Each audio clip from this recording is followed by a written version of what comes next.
Selamat datang di channel YouTube Syam Novels. Mohon mendukung dan membangun channel ini dengan cara like, komen, dan subscribe. Semoga kita selalu diberikan kesehatan dan dimudahkan rezekinya. Aku bukan menantu sampah, bab 48 kamu tidak mampu menyinggungnya. Giok apa yang mati? Kenny bingung. Jangan katakan kalimat ini, dia bahkan tidak pernah mendengarnya sama sekali. Bahkan ketika Rocky membacanya, dia hanya mengerti kata-kata giok dan mati. Jangankan membaca buku, bahkan Kenny juga tidak tertarik untuk mendengarkan.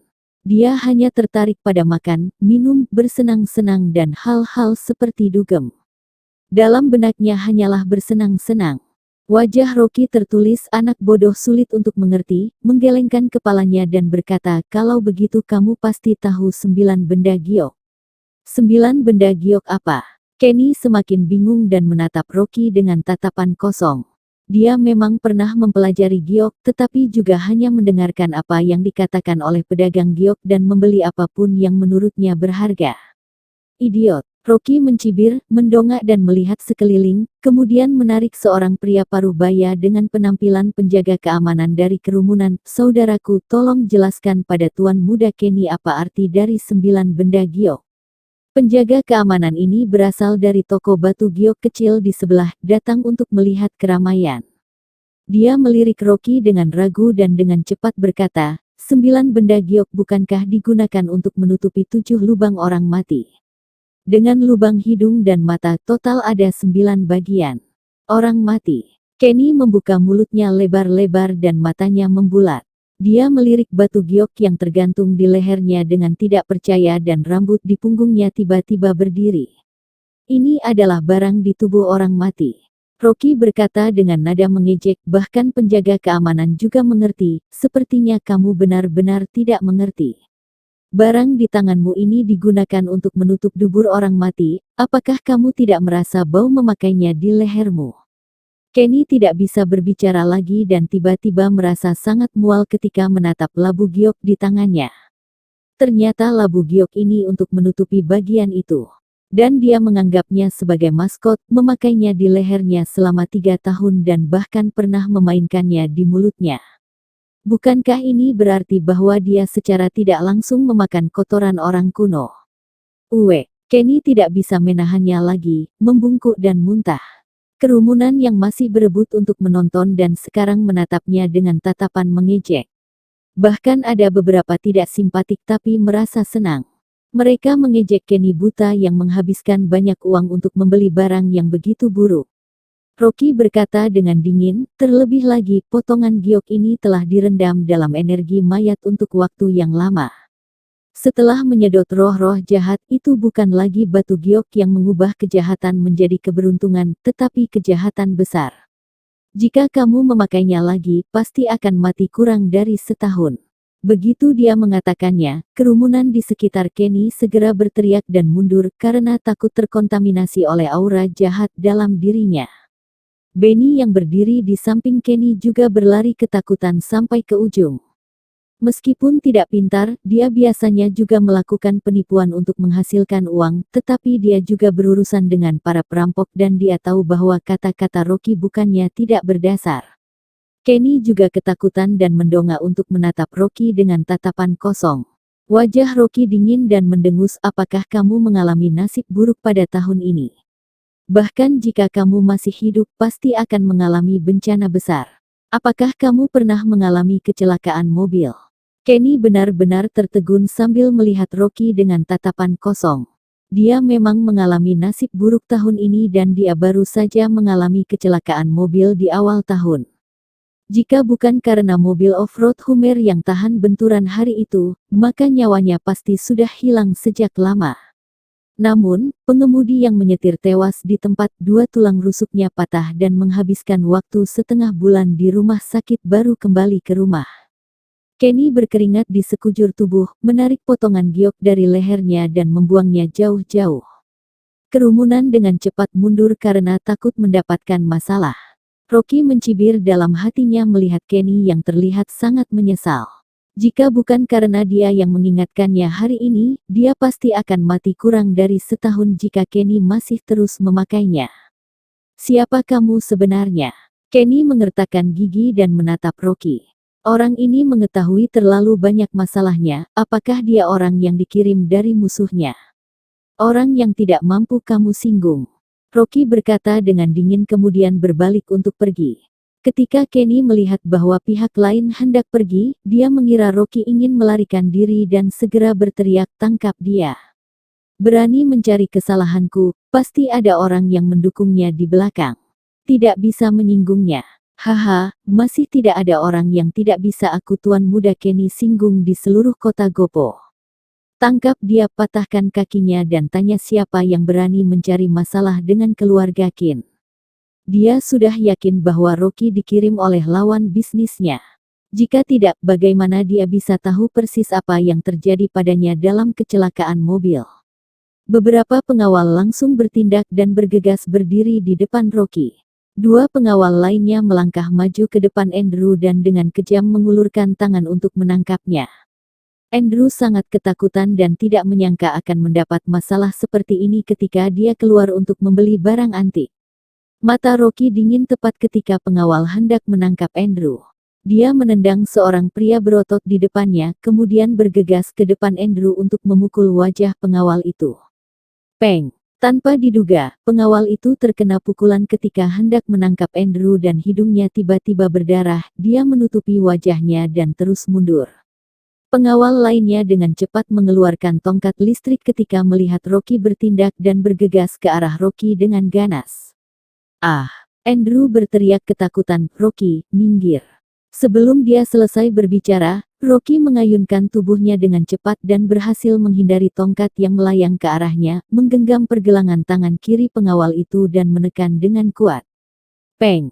Sebelum pengawal dengan tongkat listrik bisa bereaksi, dia dihempaskan ke tanah, menyeringai kesakitan dan tidak bisa bangun untuk waktu yang lama. Andrew tercengang dan hampir tidak menyadari bahwa pemuda yang berdiri di depannya adalah menantunya. Mengapa keahliannya begitu bagus? Rocky membungkuk untuk mengambil tongkat listrik di tanah, meremasnya di tangannya dan berkata, "Siapa lagi? Sisanya bisa maju bersama." Kerumunan menyaksikan tanpa suara dan mata mereka semua tertuju pada Rocky. Benny juga tercengang, menatap Rocky dan bergumam, "Saudaraku, luar biasa." Dia merasa beruntung karena tidak membuat Rocky marah barusan. Jika tidak, tulangnya akan hancur setelah dijatuhkan. Andrew bereaksi dan bertanya dengan heran di belakang Rocky, "Rocky, kamu, dari mana kamu mempelajari keterampilan ini?" "Ini," Rocky berkata sambil tersenyum, "Ayah, ketika Dewi sedang bekerja, aku bosan berada di rumah dan menonton TV. Bukankah ada ring tinju di TV setiap pagi? Aku belajar dari TV." Oh, Andrew tidak bisa berkata-kata untuk sesaat, menganggukkan kepalanya seolah mengerti dan masih mengagumi hatinya. Kerumunan kagum setelah mendengarnya. Keterampilan yang begitu luar biasa bahkan lebih kuat dari keterampilan seorang petarung bela diri di klub seni bela diri kota Gopo, ternyata dia belajar sendiri dengan menonton TV. Bakat otodidak ini sungguh luar biasa. Belajar dari TV. Benny membelalakan matanya. Keterampilan yang sangat kuat ternyata belajar dari menonton TV. Dia segera memuja Rocky dan tertawa, "Saudaraku, kamu nonton di saluran yang mana?" "Aku juga ingin belajar," Rocky berkata sambil memandang Benny, "Saluran olahraga CCTV, gaya dunia persilatan." Sebenarnya, dia tidak mempelajarinya dengan menonton TV. Dia mempelajari seni bela dirinya dari kitab Nine Grand Heavenly Scriptures. Dalam teknik dewa, seni bela diri ini hanya disebut pelatihan fisik. Di atas pelatihan fisik masih ada keterampilan dasar, pil keabadian dan bahkan mantra magis. Aku bukan menantu sampah, bab 49. Aku pikir kamu sudah bosan hidup. Baik, aku akan segera melakukan ritual setelah kembali dan menonton TV setiap hari. Benny sangat senang dan berulang kali berterima kasih kepada Rocky. Kenny yang berdiri dengan bodoh di samping, menoleh ke belakang dan wajahnya sangat tidak enak dipandang. Ini benar-benar sangat memalukan. Dia menghabiskan banyak uang untuk menyewa pengawal yang merupakan master seni bela diri senior di pusat seni bela diri di kota. Tidak menyangka, mereka dikalahkan dalam sekejap oleh seorang pemuda ingusan yang belajar seni bela diri dari menonton TV. Kenny orang awam dalam seni bela diri dan dia tidak bisa melihat keterampilan Rocky, tetapi beberapa pengawalnya tidak bodoh. Orang yang berpengalaman dapat mengetahuinya. Dalam sekejap mereka tahu bahwa Rocky tidak hanya membual saja dan pihak lain bahkan tidak mengeluarkan kekuatan penuhnya. Memang, orang yang tidak mampu mereka singgung. Beberapa pengawal tidak berani melangkah maju, bahkan jika Kenny mendesaknya, juga hanya bergerak maju beberapa langkah. Andrew melihatnya di samping, dia tidak tahu apa-apa tentang seni bela diri. Dia hanya berpikir bahwa gerakan Rocky adalah hal yang biasa yaitu meremas pergelangan tangannya, membantingkan pundaknya atau sesuatu, hanya saja kekuatannya lebih kuat dan dia tidak tahu bahwa ini adalah seni bela diri yang sebenarnya. Rocky sedikit tersenyum pada Kenny, apakah kamu yang datang sendiri? Atau aku yang ke sana? Kamu jangan mendekat. Kenny sangat ketakutan sehingga kepalanya berkeringat dan tanpa sadar bergerak mundur. Rocky mendengus dingin melihat dia ketakutan dan berjalan ke arahnya. Kenny menatapnya dengan takut dan dengan cepat mundur. Jika dia dihempaskan seperti itu, dia pasti masuk ke rumah sakit dan berbaring selama setengah bulan. Pada saat itu, sebuah mobil BMW hitam melaju perlahan dari sudut jalan dan berhenti tidak jauh dari sana. Pengemudi dengan cepat membuka pintu dan meminta orangnya untuk keluar dari mobil. Seorang pria paruh baya dengan pakaian mahal membawa dua orang dan melangkah ke sisinya. Mata Kenny berbinar ketika melihat pria paruh baya ini dan dia segera memanggil. Paman kedua, aku dipukuli oleh orang, cepat datang untuk bantu aku. Rocky menoleh ke belakang dan melihat tiga orang berjalan ke sisi ini. Pria paruh baya itu mengenakan setelan hitam dan tampak seperti atasan yang hebat dan ada dua orang yang mengikuti di sampingnya. Pemuda di sebelah kiri mengenakan jaket hitam dan tampak sombong, di sebelah kanan seorang pria kekar dengan otot lengan yang menonjol dan pelipis yang menonjol. Sekilas sudah tahu bahwa dia adalah orang yang berlatih seni bela diri. Pemuda di sebelah kiri itu mengerutkan kening ketika mendengar suara Kenny dan segera berjalan ke depan, berteriak kepada Rocky, kamu yang melukai adik sepupuku. Rocky menatapnya dengan dingin dan berkata, dia pantas dipukul. Orang dari keluarga Kin juga perlu kamu ajari. Pemuda berjaket hitam itu penuh amarah dan segera menoleh dan berkata kepada pria berotot itu, Wahyu, beri dia pelajaran. Patahkan satu tangannya karena dia berani melukai orang dari keluarga Kinku untuk memperingatkannya. Baik, pria berotot itu menundukkan tangannya dengan hormat padanya, dengan cepat berlari, bergegas ke depan Rocky, bahkan tidak menyapa dan langsung menendang ke arah depan Rocky. Saat dia mengangkat kakinya, ada angin kencang. Orang-orang di sekitarnya mundur, hanya dengan melihatnya sudah tahu bahwa pria berotot itu memiliki kemampuan yang bagus dan mereka takut tidak sengaja terluka. Andrew juga buru-buru menghindar, berbalik dengan tergesa-gesa. Dia memandang pria paruh baya ini tampak seperti paman kedua dari keluarga Kin. Dia tidak menyangka bahwa keluarga Kin akan datang ke Antique Street. Ini masalah besar. Tidak menyangka bahwa Rocky akan menyinggung keluarga Kin. Dengan keluarga Liu-nya yang berpangkat rendah, pihak lain bisa menghancurkan Rocky sama seperti menghancurkan seekor semut. Pemuda berjaket hitam tidak pernah bertemu dengan Rocky langsung. Pengawal yang dia utus adalah pejuang seni bela diri terbaik di kota Gopo. Dia pernah menjadi juara kompetisi tinju sanda tingkat provinsi. Dia ingin menghancurkan seorang pemuda kurus sama seperti menghancurkan seekor ayam. Kenny mencibir, menghela napas lega dan berkata dengan keras, hanya orang kecil yang tidak memikirkan identitas dirinya juga ingin melawan keluarga Kin. Kata, melawan, masih tergantung di mulutnya, dia tiba-tiba melebarkan matanya dan melihat ke depan dengan tidak percaya.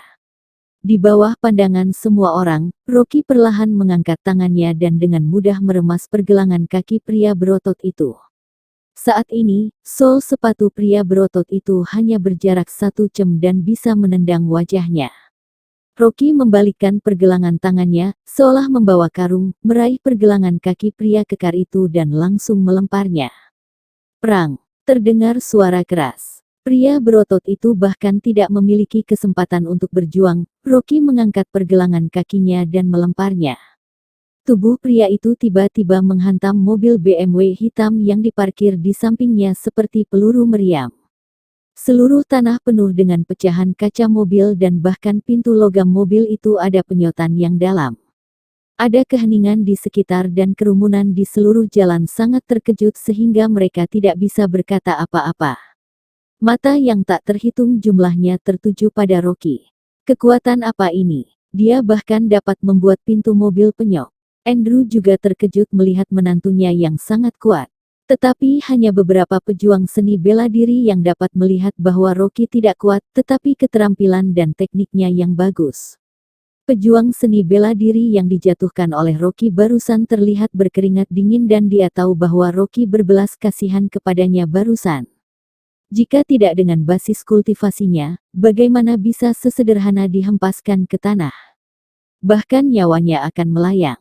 Rocky menoleh dan berkata kepada Andrew, "Ayah, kamu pergi dulu, pihak lain memanggil orang dan aku khawatir mereka tidak sengaja menyakitimu." Andrew juga tercengang dan berkata dengan cepat, "Jangan cari masalah dengan mereka, daripada menderita. Ada patroli keamanan di Antique Street, aku akan pergi memanggil orang." Rocky mengangguk dan menyaksikan Andrew keluar dari kerumunan baru perlahan menoleh ke belakang. Setelah mengalihkan perhatian Andrew, bahkan jika lawan mulai menyerangnya, dia juga tidak akan berbelas kasihan. Pejuang seni bela diri ini segera bangkit dan berkata kepada Rocky, "Banyak terima kasih banyak atas belas kasihan Master." Rocky meliriknya dengan ringan dan menjawab lalu mengangkat kepalanya dan melihat ke depan. Dia mengulurkan satu tangannya yang membuat jantung Kenny berdetak kencang karena ketakutan dan tanpa sadar bersembunyi di belakang. Pemuda berjaket hitam itu juga tertegun dan melirik pria berotot itu dengan tidak percaya. Hanya melihat pria berotot itu tergeletak di tanah seperti anjing mati dan sudah pingsan dengan memuntahkan darah dari mulutnya. Kakinya sangat lemas sehingga dia tidak bisa berlari sama sekali, jadi harus menggunakan kedua tangan dan kaki. Merangkak seperti anjing ke arah pria muda berjaket hitam itu. Sangat menakutkan. Pria muda di depannya benar-benar membuatnya merasa takut. Seolah-olah orang yang berdiri di depannya bukanlah manusia, tapi dewa pembunuh. Dia takut jika dia tinggal beberapa detik lagi akan langsung dibunuh oleh pihak lain. Pada saat ini, pria parubaya yang bermartabat di belakang akhirnya menyingkirkan kerumunan. Dia mendongak untuk melirik Rocky, tiba-tiba seluruh tubuhnya bergetar dan dia mengusap matanya seolah dia tidak bisa mempercayainya. Pada saat ini, pemuda berjaket hitam melirik ke pengawal, mengerutkan kening, mengangkat kepalanya untuk melihat Rocky dari atas ke bawah dan berteriak, "Siapa kamu? Kamu berani begitu sombong di depan keluarga Kin? Aku pikir kamu sudah bosan hidup. Kamu diam." Pria parubaya itu berteriak dengan tajam. Pemuda berjaket hitam itu tertegun, "Ayah, Anda kenapa?" Pria parubaya itu dengan cepat melangkah maju, memelototi pria muda berjaket hitam dan memarahi, "Berdiri dengan baik," lalu berjalan ke depan Rocky dan menundukkan tangannya dengan hormat, "Kami sudah menyinggung Tuan barusan, benar-benar tidak banyak pengetahuan dan tidak bisa mengenali orang hebat di depan mata. Mohon Tuan jangan mempermasalahkannya dengan para junior. Mereka tidak bermoral karena aku tidak mengajarnya dengan baik. Setelah kembali akan segera menghukum mereka dengan berat dan membiarkan mereka merenungkan kesalahannya. Aku bukan menantu sampah." Bab 50 Barang yang menghancurkan keluarga. Setelah berbicara, pria parubaya itu membungkuk dengan hormat kepada Rocky dan keringat dingin di keningnya terus menetes. Orang-orang di sekitar benar-benar tercengang dan tidak menyangka bahwa keluarga Kin yang kaya di kota Gopo tunduk kepada Rocky di depan umum. Selain itu, ada orang yang mengenali pria parubaya ini sebagai pemimpin keluarga Kin yang bertanggung jawab atas setengah dari keluarga Kin. Dia adalah Juno paman kedua yang bersaudara dengan beberapa pejabat di kota ini. Apakah pemuda yang tampak biasa ini adalah orang yang hebat? Rocky melirik pria parubaya itu sambil tersenyum dan berkata dengan tenang, hanya merenungkan kesalahan, tidak heran bahwa anak-anak dari keluarga Kin sangat sombong ketika di luar, ternyata ajarannya tidak ketat. Ajaran dari Tuan sangat benar. Pria paruh baya itu menganggukkan kepalanya dengan hormat.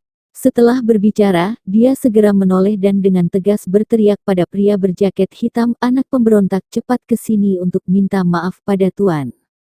"Ayah, siapa sebenarnya orang ini? Mengapa aku harus meminta maaf padanya?"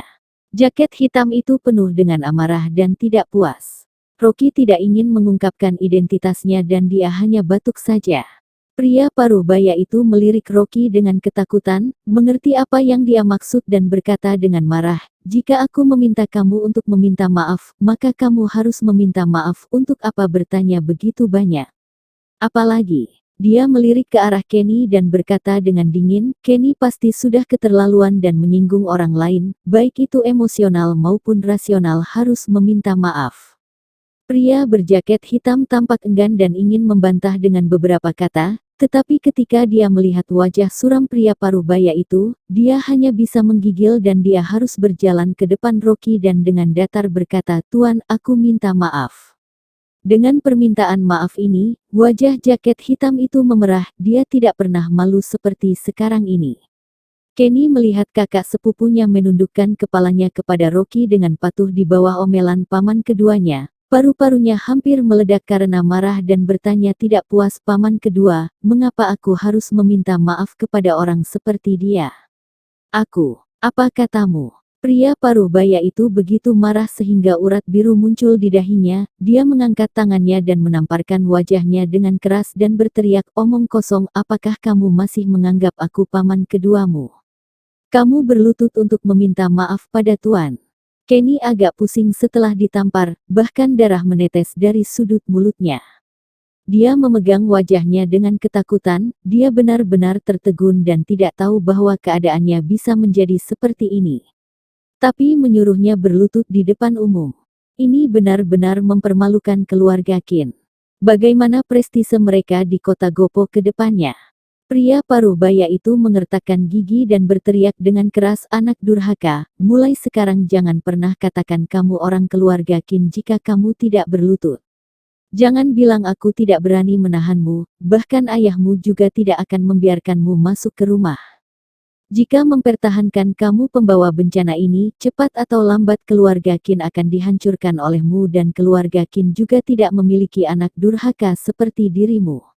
Melihat betapa serius kata pria paruh baya, kaki Kenny lemas karena panik dan berlutut di tanah dengan suara keras. Pria paruh baya itu berteriak dengan tajam, "Masih tidak minta maaf kepada Tuan? Aku minta maaf." Kenny sudah ketakutan dan meminta maaf kepada Rocky dengan gemetar, matanya penuh ketakutan. Dia sama sekali tidak tahu apa yang sedang terjadi, dia hanya menindas orang lain dan dia pernah melakukan hal seperti ini sebelumnya. Mengapa paman kedua bersikeras kali ini? Pria paruh baya itu berbalik dan memerintahkan pengemudi untuk mengambil salah satu gelang giok paling mahal dari toko antik di dekatnya. Dia dengan hormat memegangnya di depan Rocky dan berkata, "Tuan, dua anak durhaka dari keluarga Qinku baru saja tidak menghormati Tuan, terutama Kenny bajingan ini yang berani merebut barang dari Tuan, benar-benar salah. Aku minta maaf kepada Tuan atas nama keluarga Qin. Ini hanya hadiah kecil dan sedikit niat kecil dariku, silahkan Tuan menerimanya. Setelah kembali, aku akan mengurung bajingan ini selama 3 bulan dan memblokir semua kartu bank miliknya kemudian menghukumnya dengan hukuman keluarga." Wajah Kenny berubah menjadi hijau ketika mendengar bahwa pria paruh baya itu ingin mengurungnya dan akan menghukumnya dengan hukuman keluarga. Dia segera memohon ampun, "Paman kedua. Diam." Pria paruh baya itu berteriak dengan keras yang membuat Kenny dengan cepat menundukkan kepalanya, mengertakkan gigi dan berlutut di depan Rocky. Jika mengatakan terima atau tidak, dia benar-benar tidak terima dalam hatinya. Mengapa paman kedua menyuruhnya berlutut di depan Rocky hanya karena dia menindasnya? Walaupun dia sedikit sombong, tapi juga tidak harus berlutut dan bahkan memberikan hadiah. Kenny merasa benci dan kesal di dalam hatinya, tidak hanya membenci Rocky, tetapi juga sangat membenci tindakan paman kedua. Rocky memandang dingin hadiah di tangan pria paruh baya itu. Itu adalah gelang es batu giok tua yang bagus. Kepala batu yang bagus dan sangat jernih seperti kaca. Di antara beberapa toko antik di sekitar sini, itu bisa dianggap sebagai barang paling berharga di toko. Orang-orang di sekitar melihatnya dengan terkejut. Harga gelang ini mencapai 12 miliar dan Juno mengambilnya dengan santai dan memohon kepada Rocky untuk menerimanya. Dan bahkan hanya untuk meminta maaf, ini benar-benar keterlaluan. Apa identitas Rocky sebenarnya? Tuan, maafkan ketidaksopanan keluarga Qin. Pria paruh baya itu menundukkan wajahnya dan tangannya memegang kotak gelang giok. Tangannya sudah kaku, tapi dia masih tidak berani bergerak sama sekali. Aku tidak berguna yang gagal mengajar anak cucu dengan baik, tapi aku berharap Tuan memiliki belas kasihan dan meminta sepatah kata dari Tuan. Dia tahu bahwa hanya sepatah kata dari Rocky yang bisa menentukan hidup dan mati keluarga Qin. Pria berjaket hitam itu menahan nafas. Hanya melihat bahwa ayahnya begitu tunduk di depan Rocky dan dia tidak tahan untuk berdiri. Ayah, meskipun adik sepupu melakukan kesalahan, tapi sudah cukup karena kita minta maaf dengannya, kan? Begitu dia berdiri, pria paruh baya itu menendang lututnya dengan marah dan berteriak berlutut. Sebelum jaket hitam bisa berdiri dengan stabil dan dia ditendang ke tanah oleh ayahnya lagi dan menyeringai kesakitan sambil berlutut di depan Rocky. Pria paruh baya itu berkata dengan marah, apakah kamu baru puas jika keluarga Qin sudah hancur? Jaket hitam itu berkata dengan tidak puas, tentu saja aku tidak menginginkannya, tapi apa hubungannya dengan dia? Anak durhaka yang tidak berbakti. Idiot. Pria paruh baya itu mengutuk 2 kali, mendesah dan menunjuk ke batu giok di tanah dengan perasaan tertekan dan berkata, kamu lihat dengan jelas apa itu? Bukankah hanya liontin giok? Jaket hitam itu tampak bingung. Omong kosong. Pria paruh baya itu berteriak, ini adalah hal yang menyebabkan keluarga Qin binasa. Jika bukan karena Tuan yang mengingatkan, takutnya keluarga Qin akan hancur sebelum tahun depan. Apa? Seluruh tubuh jaket hitam itu bergetar dan jatuh karena terkejut, melihat batu giok itu dengan tidak percaya. Hanya giok kecil benar-benar mempunyai kekuatan yang begitu besar. Kenny juga tertegun, menatap batu giok dengan ketakutan, mulutnya setengah terbuka dan tidak bisa berbicara. Rocky menyilangkan lengannya dan tidak berkata apa-apa, wajahnya tampak tersenyum. Akhirnya, ada orang pintar di keluarga Qin. Meskipun postur Juno sangat berhati-hati, itu hanya bisa menunjukkan bahwa dia tidak bodoh. Kenny telah mengenakan potongan giok ini sebagai maskot selama bertahun-tahun, tetapi roh-roh jahat sudah melekat ke dalam tubuh. Bahkan jika dia membuang batu giok sekarang, roh jahat juga sudah masuk ke dalam keluarga Qin. Paling lambat tahun depan, bangunan keluarga Qin akan roboh dan keluarganya akan hancur. Adapun Kenny, dia sudah cukup beruntung jika seluruh tubuhnya masih lengkap. Aku bukan menantu sampah, bab 51 penolong besar keluarga Qin. Raut wajah orang berusia menengah menjadi muram dan terus menghela napas. Keluarga Qin adalah langganan Antik Street. Saat dia baru kemari dan menanyakan proses kejadiannya pada bos toko barang antik di sekitar yang ramah, akhirnya mengetahui seluruh prosesnya, tidak bisa tidak merasa takut. 2 tahun ini keluarga Qin sedang tidak beruntung, sampai sekarang terjebak utang, sudah menjadi sebuah cangkang kosong. Hanya saja orang luar tidak mengetahui masalahnya. Bulan lalu Jinu memperkenalkan seseorang yang cocok untuk ke daerah pedalaman Esan untuk mengunjungi seorang biksu senior berusia ratusan tahun. Beliau bisa menjelaskan misteri alam yang tidak dapat dipahami, bilang bahwa keluarga Qin memancing masuk suatu iblis, akibat ringannya membuat finansial keluarga tercerai-berai, beratnya membuat keluarga hancur. Jinu terkejut karena ini sangat penting, mencari seseorang yang mempelajari Tao di mana-mana di dalam dan luar negeri tapi malah terus tidak mendapatkan cara untuk menyelesaikannya. Jinu tidak punya pilihan lain selain menemui biksu senior lagi, tapi biksu senior malah menutup pintu dan tidak ingin bertemu, hanya mendapat sebuah kalimat darinya. Tidak ada cara. Jinu memohon, berlutut di depan pintu kuil 3 hari 3 malam. Biksu tua baru meminta Samanera kecil untuk membawa keluar sebuah tas brokat sutra. Di dalam tas brokat sutra ada sebuah surat yang tertulis. Bulan 6 tanggal 17, tunggulah orang yang berjodoh dengan hormat. Jinu terus menempeli Samanera kecil dan tidak mau lepas, baru mendapat sedikit kesempatan lagi. Samanera kecil bilang guru menyuruhnya untuk menyampaikan pesan, menyuruh Jinu pergi mencari orang yang berjodoh di Chengki di antara pukul 11 siang sampai pukul 3 sore, sesuai waktu yang tertera di surat. Hanya orang ini yang bisa membereskan krisis keluarga Qin. Tapi seluruhnya tergantung takdir, kalau kelewatan, Dewa Daluo sekalipun tidak akan bisa menolong keluarga Qin. Kebetulan hari ini adalah bulan 6 tanggal 17, jadi Jinu menyetir mobilnya untuk mencari di Chengki, tapi tetap tidak ada hasil walaupun susah payah mencari, matanya melihat waktunya berlalu. Saat dia sedang putus asa, tiba-tiba melihat Kenny lewat.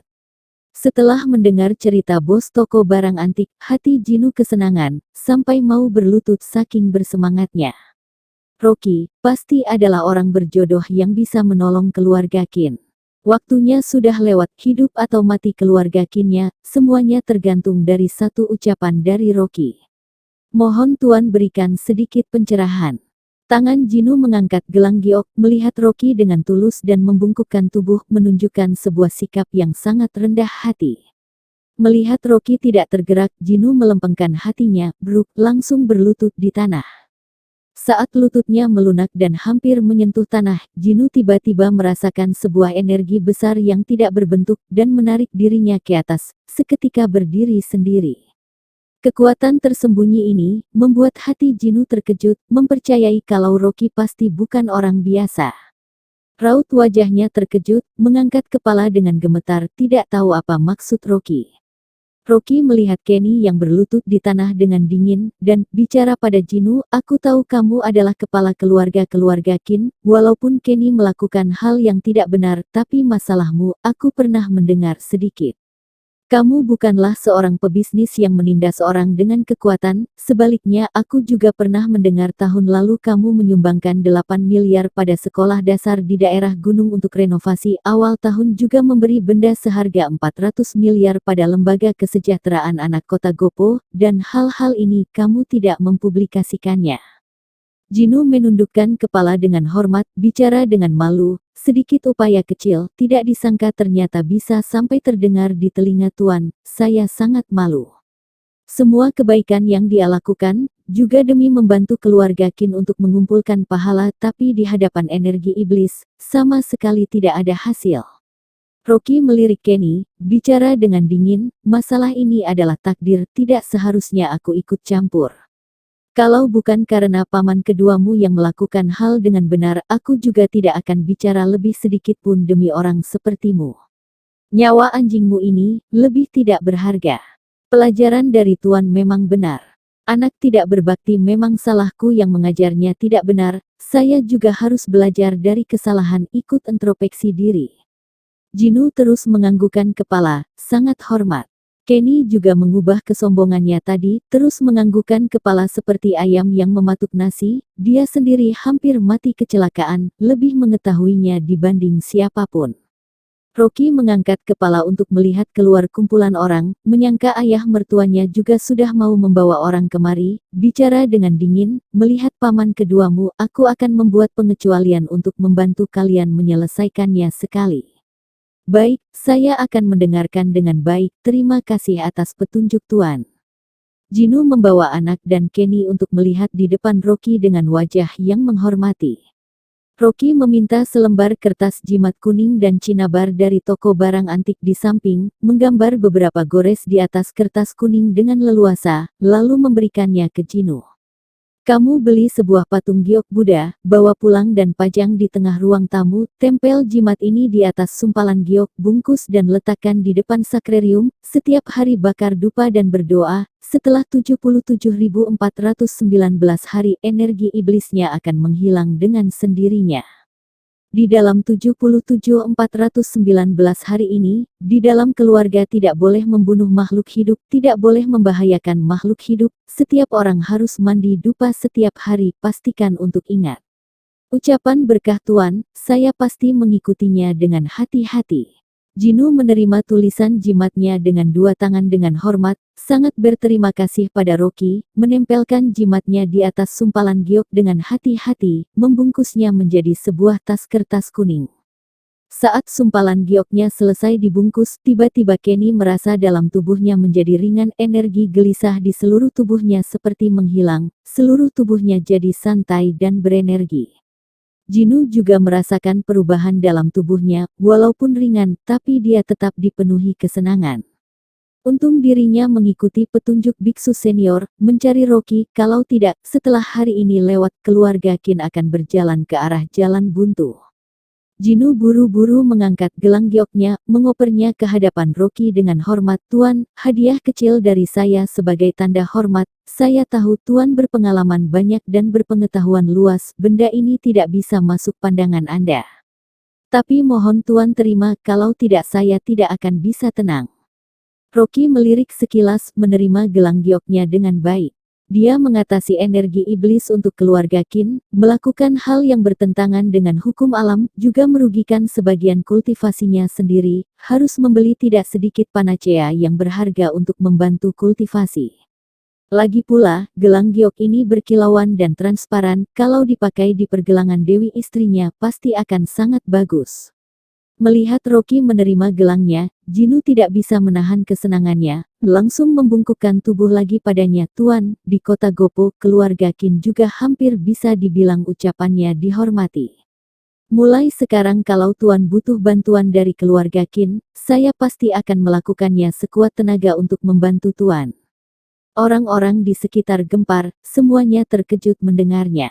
Bisa mendapatkan bantuan yang diberikan sukarela oleh keluarga Qin, Rocky hampir mendapatkan lebih sebuah bantuan yang kuat tiada tandingannya. Mulai sekarang dia ingin melakukan apa di kota Gopo cukup dengan satu perintah saja, langsung melonjak menjadi orang yang berkuasa.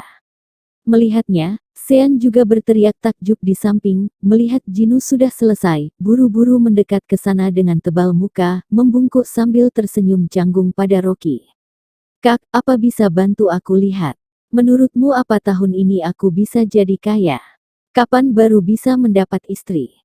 Rocky mengerutkan alisnya, bicara sambil menggelengkan kepala, aku kan bukan peramal. Mengenai apa kamu bisa mendapat istri, lihat kapan kamu jadi seperti orang. Aku ini. Sean tersenyum canggung, menuangkan kesedihannya dengan wajah muram, aku begini juga demi bertahan hidup, hidup begitu sulit, harga rumah begitu tinggi, aku juga tidak pernah sekolah, hanya bisa melakukan hal seperti mencuri untuk bertahan hidup. Rocky mengerutu dengan dingin, kamu pergi jadi security di perusahaan, juga lebih baik daripada berbuat curang. Jadi security bisa jadi kaya. Sean tertegun, dia salah mengartikan maksud Rocky, bola matanya berputar, langsung menepuk kepala dengan senang, baik Kak. Sekarang aku bertobat, pergi jadi security. Oh ya, sepertinya perusahaan Riel sedang butuh security, besok aku akan pergi lamar kerja. Napas Rocky tertahan ingin mengatakan sesuatu tapi malah menggeleng-gelengkan kepalanya, menelan ucapannya kembali. Dengan rupa Sean yang licik, mungkin saat pergi melamar jadi security di perusahaan Riel, departemen personalia kemungkinan besar juga tidak memandangnya. Aku bukan menantu sampah, bab 52 berdiskusi untuk mengatakan hal yang sama. Jinu menetap di samping dengan hormat, menunggu sampai Rocky selesai memberi pelajaran pada Sean, baru bicara dengan senyum damai. Tuan, kebaikan besar Anda terhadap keluarga Qin, saya tidak akan pernah melupakannya. Hari ini agak terburu-buru, tidak sempat melakukan persiapan. Apa Tuan bisa datang ke rumah keluarga Qin besok? Saya akan mengadakan perjamuan di rumah, melayani Tuan sendiri untuk berterima kasih atas kebaikan besar Tuan. Tidak perlu, aku masih ada urusan. Rocky menggelengkan kepala dengan dingin, dia tidak ingin mengikat hubungan dengan keluarga Qin. Dia melihat Andrew dari kejauhan, membawa 3-4 orang security patroli, berlari ke sini dengan terengah-engah.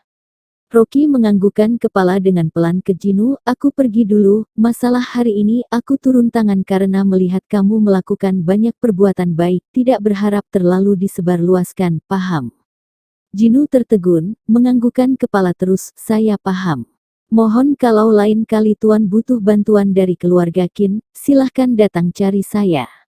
Selesai bicara, dia buru-buru mengoper selembar kartu nama yang dilapisi emas, di atasnya ada nomor telepon pribadinya. Rocky menerima tanpa melihatnya, langsung memutar badan dan berjalan ke arah ayah mertua. Andrew dipenuhi keringan, memimpin 3-4 orang anggota security patrol berlari kecil kemari, melihat Rocky berjalan keluar dari kerumunan, seketika terkejut. Rocky, mereka tidak menyulitkanmu kan? Tidak, Pak.